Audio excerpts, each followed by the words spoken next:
on the pick and roll. Duncan, foul. Parker with a good pass to Tim Duncan, who will go to the free throw line. And that foul will be against Barea. Going to line Tim Duncan for 2 shots.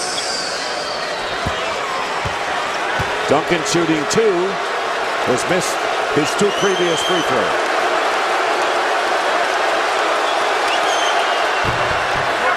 I think if you wonder why playoff games sometimes become lengthy affairs, right now this is the 6th straight possession, both teams, that they've gone to the foul line to shoot free throws. So the game clock stops, but the regular time keeps rolling along. And then at the end of the game, there is a march to the free throw line after timeouts, as well as teams feel that they can get back in the game if they're down 2 or 3 possessions. You saw Marion go to the bench. Caron Butler checked back in. And Duncan makes them both. Mavs by 4. 2 minutes to go in the third. Kidd defended by Roger Mason, who has picked up 4 personal fouls in brief action. Here's Nowitzki with Bogans. He's almost a foot taller than Bogans. Here's Caron Butler with a looping shot that is batted out by Dampier, and it was deflected. So no backcourt violation here, and a new clock, 17 on the shot clock. And they're going to call Bogans with the foul, and the Mavericks will go to the line again. Greg Popovich's not real happy. They just keep him quiet. Moving over here to talk to Bennett Salvatore just a little bit. He feels that Bogan's just trying to hold his ground, while Nowitzki, he's saying he's trying to wipe him out and get better position. Bennett says you just can't do that. You can't wrestle him at the foul line area. So here is Nowitzki, who's 8 for 8 from the line. You want to see that replay of the foul again? I do. Let's see if there's much contact here. Look right there, the two of them. Bogans, hands all over him, forearm, grabbing his jersey, grabbing his neck. No, I don't think it was a foul, do you? Impeding the progress. 10 for 10 now for Dirk Nowitzki. 32 points for Dirk. 13 coming in the third quarter. Here is Mason for 3, in and out. Dampier the rebound. And a 6-point lead, and the Mavericks can either tie their biggest lead of the game or establish the biggest margin if Kidd hits this, and he does! And the lead is 9. That's the biggest lead of the game. The second 3-point field goal by Jason Kidd with under a minute to play. And the crowd on its feet here at the American Airlines Center. Here's Parker getting past Nowitzki in the lane. Duncan with a turnaround.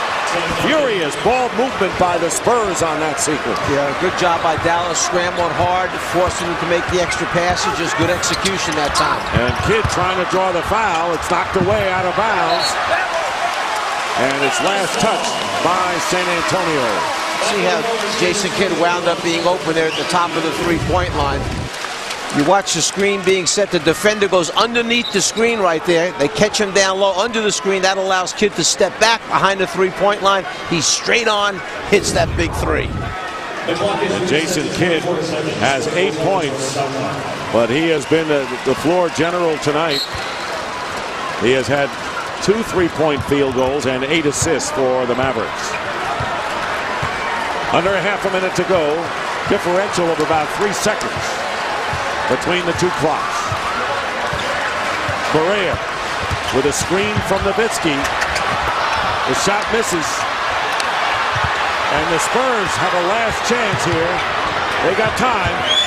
Mason, and it's off of Kidd with 3.7 on the clock. Well, right now, Dallas has its biggest lead of the game.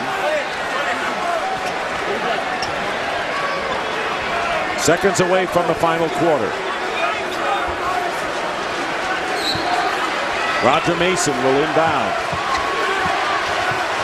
Got Ginobili. Time running out. Ginobili fires it up. And that'll do it. The Dallas Mavericks, after a seesaw game on a 16-8 drive to end the third quarter. And it's the Mavericks 76, Spurs 69 after 3 of game 1. Back in Dallas, the Mavericks up by 7, and the Spurs got back into it, Coach, there with just grinding it to a halt there, the pace. Do you want to pick it back up? Well, we want to run, but we got to get stops and we got to take good care of the ball. We got in trouble when we turned it over a few times to start the quarter. Yeah, I know the turnovers were a big issue for you. You mentioned that in a few huddles. Is that your biggest priority in this quarter, take care of the ball? Well, there's a lot of priorities, but you've got to take care of the ball on the offense, and defensively you got to rebound it and not give second shots. And if we do those two things, we'll be okay. Thanks, Rick. Struggling with his voice is Rick Carlisle, and a little under the weather. He says, I sound better than I feel. So you get an idea how he feels as we start the fourth quarter. Speaking of getting the ball pushed up, the Mavericks had 9 fast break points in the first quarter, none since.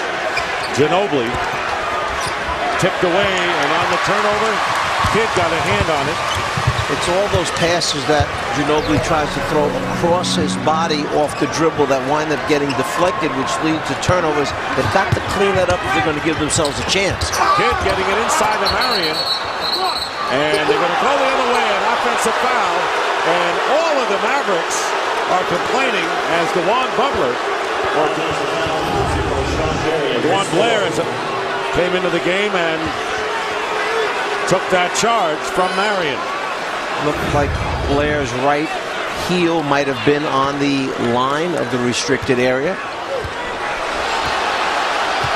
So the crowd and the Mavericks not approving of that call. Here is Ginobili and Jefferson going out, and they're going to call the offensive foul. Richard Jefferson. That was Caron Butler that time stepping in, taking the charge on Jefferson. Berea and Kidd on the backcourt, and Butler, Marion, and Brendan Haywood seeing his first action of the second half as we start the fourth for the Mavericks. Fighting through the screen is Bogans, who's in there with Ginobili, Jefferson, Roger Mason, and Blair. And traveling call on Butler.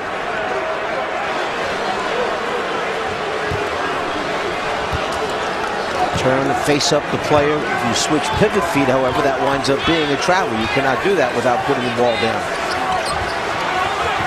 All 4 possessions thus far in this fourth quarter have resulted in turnovers.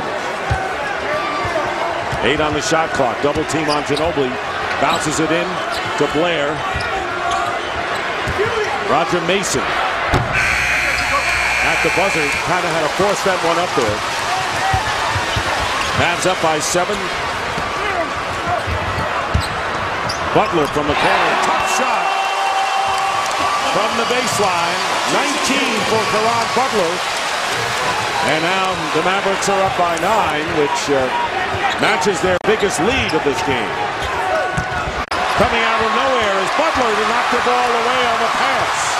Great anticipation we're seeing from Dallas defensively. Caron Butler for 3. And the first double-digit lead of the game, and a timeout, San Antonio.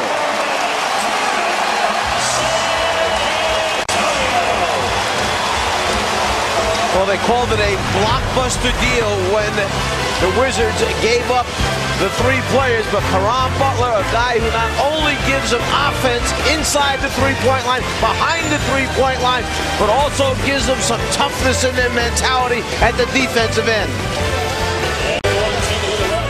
All-Decade Rewind presented by Esurance. We look at the decade's best playoff buzzer beater. 2004 West Semifinals, Game 5, Lakers and Spurs. Tim Duncan gives the Spurs the lead by 1. 4/10 of a second left, and Derek Fisher hits a game winner to give the Lakers the 74-73 lead.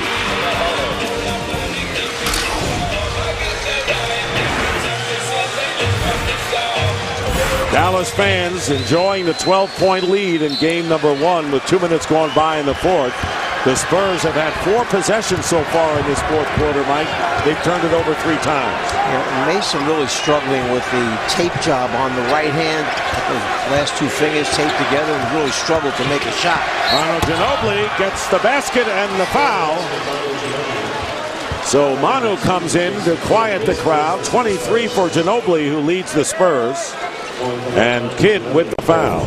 Good job by Ginobili keeping that dribble alive, keeping his concentration as he splits the defense and then getting it up over the top of the shot blocker at the last second.